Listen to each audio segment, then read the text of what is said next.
Welcome to Creamer Media's Resources Watch, a weekly video roundup of the events and people making and shaping the news in the mining industry. This week, De Beers delivers excellent set of 2022 results.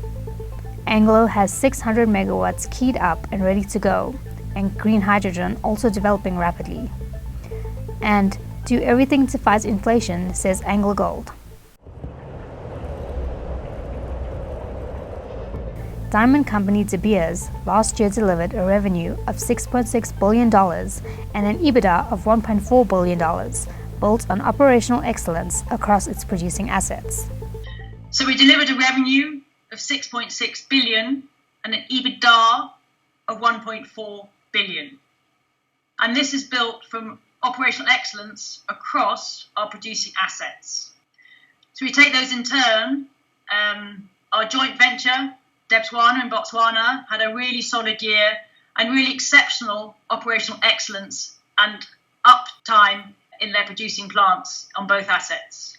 In South Africa, Venetia produced the last carats in their open pit. And it's great that we managed to exit the open pit safely in December. And the last few months really delivered some outstanding carats from Venetia.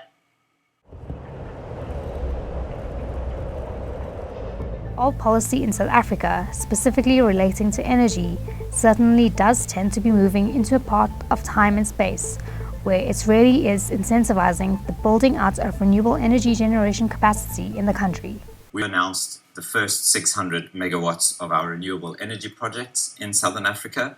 That's first 600 megawatts out of a vision of 3 to 5 gigawatts of energy as part of the Envusa energy program.